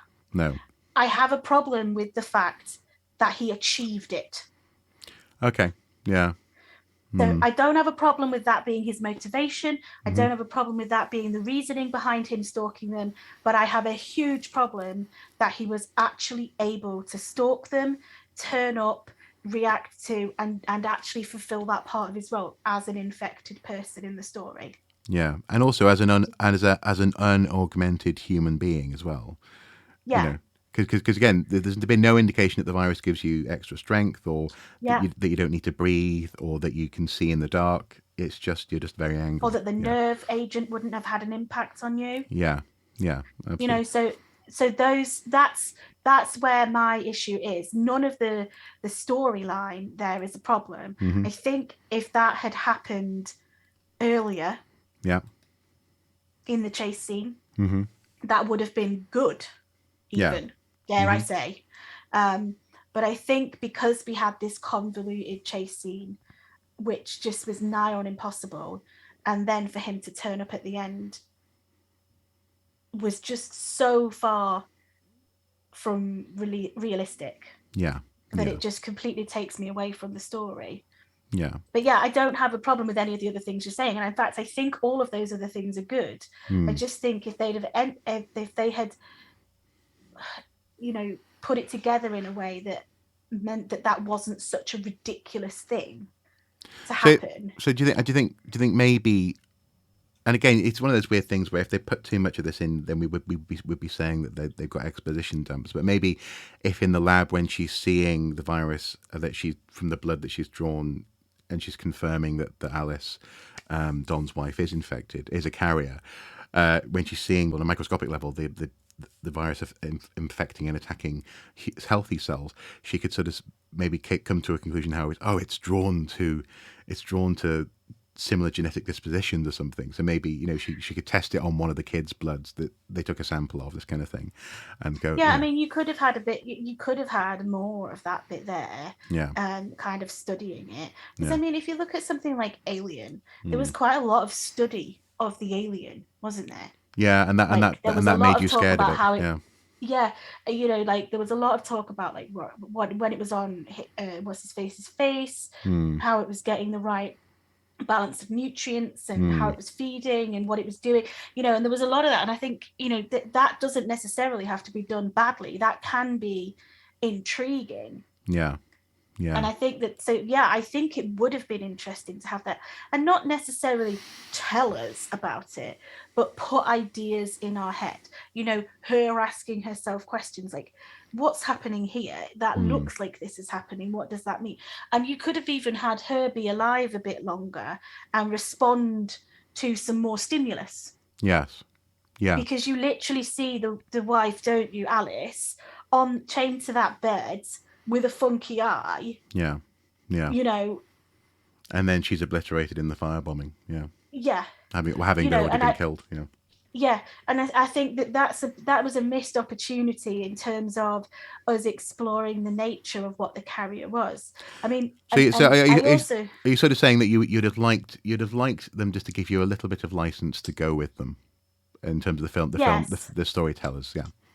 yeah. Yeah. And I mean, the other thing I think is interesting, and we haven't talked about this because it's sort of towards the end, but at the end, Don has infected his son, hasn't he? Yeah, that's right. Yeah, he bites his son on the platform. That's when Tammy shouts out. Yeah. Hmm. Yeah, and Yeah. so his son is then infected, Mm. but he's also a carrier because he's not rage filled. But I also wanted to mention here, and this is the things that I was thinking about when I watched the movie most recently for this podcast, Hmm. was so the first thing that I thought was interesting was that clearly he is manifesting a different carrier thing than his mother, Mm. because he is not filled with rage. No. He just wakes up and is like worried that he's like his dad. Yes. Yeah. And he seeks reassurance from the sister. And I mean, I very much got the fact that the mother was fighting this anger, Hmm. Hmm. whereas he doesn't seem to be battling with that in the same way. Now, maybe that develops later. Maybe I've misread what happened with the mum, but I definitely felt that there was a different type or a difference in the characteristics that those two carriers had. Or maybe there's just something different for the virus to work with. Well, yes, Like he's but that I not that thought, angry. He hasn't been betrayed by a yeah, and spouse, for also he's example. young, so maybe Yeah. he's not carrying as much trauma, Mm. or damage or Hmm. betrayal or Yeah. Or other hormones. And yeah. Yeah. Yeah. yeah. Mm. So but I did find that an interesting, Possibility. Yeah. to Mm. sort of see that he wasn't behaving the same way. Mm. But then the other thing about the ending, which I hope you don't mind me moving on to, is you very quickly, so they go in the helicopter, don't they, and they get flown to Paris. Just before that, you've got the beautiful Oh. visuals of Wembley Stadium with the grass as having grown to waist height, haven't you? Oh And the yes. helicopters landed in there, and I have no great love for Wembley as a football necessarily stadium. Yeah. I'm not particularly nostalgic for it, but it's a wonderful visual. This football stadium that's just been isolated. But anyway, yes, they meet up with the helicopter pilot. They fly off. Yeah. And yeah, so he just takes the two kids to Paris. Yeah. And then as the credits roll, we start hearing reports, don't we, about outbreaks in Paris. And again, this was another thought I had from a sort of scientific point of view. Yeah. Is like, actually, you wouldn't want to save that kid. No. You would want to kill that kid. That's not the savior of humankind. No. That's a walking infection. But no one knows. That has base. No, but they did because of the mum. No, but who did? That's the point. Everyone's dead. And the helicopter pilot doesn't have any idea because the chain of command. But the Scarlet Woman, she must have known. Yeah, but she was killed, wasn't she? I know, but no one knows. Is my point. So as far as the helicopter pilot is concerned, he's rescuing two kids, harm-stricken kids, and taking them across the channel. Yeah, but the whole premise, she is like, he is going to the Scarlet medical lady is like, he's the key to getting a vaccine. Yeah. Blah blah blah blah blah. That is a lie.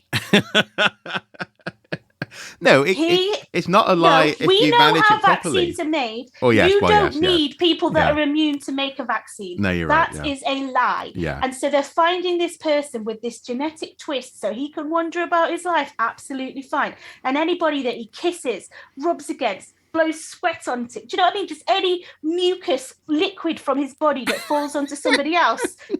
He's going to just be like, you could have some rage, spraying it out all over the place. No wonder Paris is like infected. So I'm like, I kind of feel then at the end, what was the fucking point?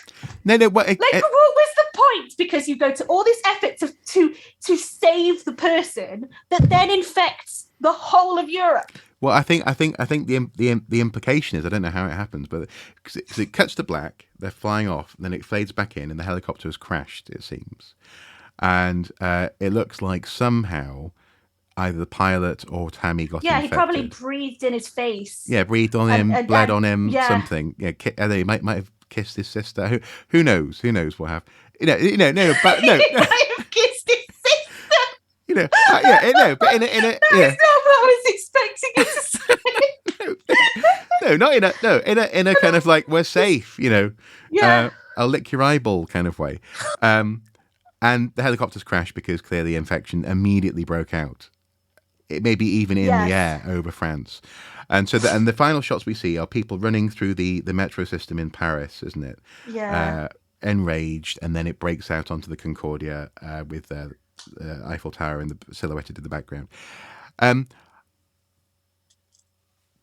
You could say, what's the point? Especially given how the world, by this point, especially again, now we know what we know about the world, especially given how we've seen islands can effectively be quarantined. So New Zealand being probably the great success story from the past couple of years. In this instance, it couldn't have been, yeah. Well, but apparently no one could have seen it coming, even though through my entire lifetime people have been talking about how pandemics are an if, not a when scenario. And there have been several pandemics, actual like precursors to this. Yeah. Anyway, but the point is, presumably in this universe, what we have seen, or what's been implied, is that the world shut that down. They just shut off Britain and let it burn itself out, as it were. Yes. I think, as you say, because I was thinking, as you say, what is the future for this helicopter? They're not going to let it land in Paris, and if they do let it land, it's going to be immediately quarantined in the most serious way, because that island, as far as the world is concerned, maybe they shot it down and the blood just. Well, exactly. That's my point. Maybe they did. Maybe they decided to shoot down the helicopter. Maybe they were like, you're entering French airspace. Turn round. No, and they're like, no, we got to land, man. And they just shot it down, and maybe blood got everywhere because of that. It's hard to know, but I suppose the flip side of this, what's the point, is that it shows you actually, once again, hubris in action on a larger scale. So whether it's, okay, yeah, we'll sort this out we'll kill it, to quote General Stone, we'll just blow it out the sky, or whether they allowed the helicopter to land, or it crash landed in some other way, and an infection. But again, it's the beginning of Alien 3 where you've killed off Newton Hicks. Yes, yeah. where you establish that the characters are really important. Yeah. You spend this time with them, and then you're like, bye, and you're like, and that leaves me cold.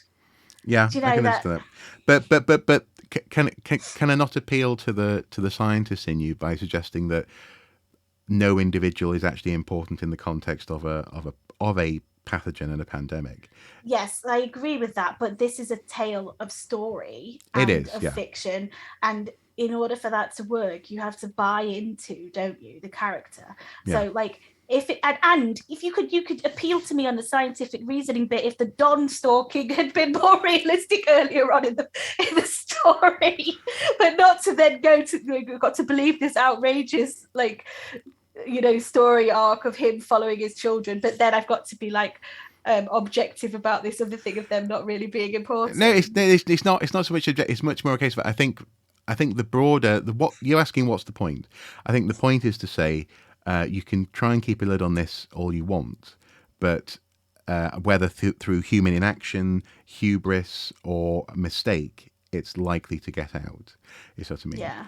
And ultimately, the big point here is because America went back in to reopen the British economy, presumably, and they set up shop in the heart of London's economic district, more or less. Because also, why would you go there? Because it's close to the city airport for a start, the as opposed to Stansted or Gatwick. Fine. So fine. so there are reasons, but America went in. They put in trillions of dollars seemingly into this prospect. Again, we're talking about London here, not Iraq. And of course, you're so naughty. And of course, eventually it was going to go not so much wrong, but it was going to go in ways that they couldn't have foreseen, particularly when they weren't willing to answer hypothetical questions like, what do we do if it comes back? We'll kill it. Well, that doesn't mean anything. And so I think that's the point. As you say, the problem is, though, it's told through a... so I don't mean to tell you that... Listen, you are told... No, I am listening. I am listening to your point of view. It is valid to me. From my mere point of view. But also, the problem is, as you say, though, is it is told on the ground level. It's told with a very sympathetic family dynamic, especially between the siblings. And we are asked to care. We're asked to care about what happens to them. And then we're more or less told that no one survives. It's sad. Yeah. Now we've got about 4 minutes left. I just want to very quickly say, apparently Danny Boyle has not discounted the possibility of a third instalment. Interesting. There's a working title. 28 years later. It will be eventually. 28 months later. 28 months later, yeah. And we've moved the story further on in time. But the writer is a little bit more cynical, Alex Garland. I'll be honest, he said, when we made 28 Days Later, the rights were frozen between people who no longer talk to one another. And so the film will never happen unless those people start talking to each other once again. There is no script as far as I'm aware. So I've always held out a bit of hope. There's a placeholder on IMDb for 28 Months Later with I think a fan made poster there. I would absolutely watch it, I have to say. Yeah. So you still love it? I do. I think I love it because it tells us something about ourselves. The series tells us something about ourselves, and it all comes down to that moment when Jim kills the guy by putting his thumbs through the other guy's eyes. It's a powerful little human analysis, I think. I'm not going to go as far to say as I love 28 Weeks Later. No. But I will absolutely agree that it's actually quite good until Robert Carlyle's character gets infected, Don. And I do like some of the themes, and I do like the stuff about the family dynamic and stuff. I do like all of that. I just feel that it was poorly done in places. Okay. So yes, I would agree, definitely, that it is better than I thought it was after one watch. Excellent. I do not regret watching it again. Will you watch it again, though? Maybe. I'm not making any promises. Well, guys at home, thank you for listening. If you do agree with that, with some of the points that we've made here, please do comment or let us know. Do consider watching the films if you haven't watched them yourself yet. Yeah. And I suppose all that remains is to say what we're doing next time, Ruth.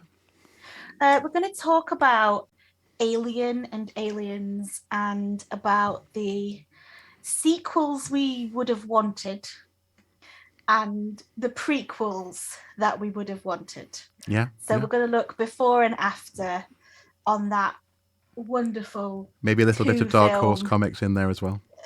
Maybe. Yeah. So we're going to talk about that next episode. And you can contact us on our Instagram handle at Else Realm Diner. We'd love to hear from you. Let us know what you think.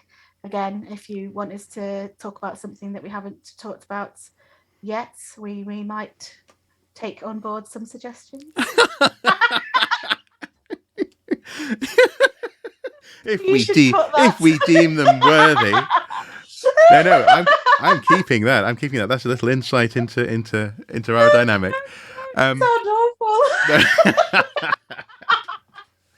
No. In all seriousness, edit. No, in all seriousness, guys, we don't very much. Would love to hear from you, and just let us know if there's anything you'd like us to talk about, or that you feel as though we might have missed some sneaky little moments of truth, for example, in our analysis of these movies. Absolutely. Yeah. And we'll see you next time. Thank you very much for visiting the Else Realm Diner.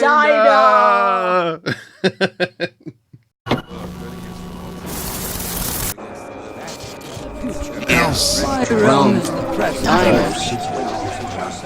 More than anything else in her life, she wants to see Paris.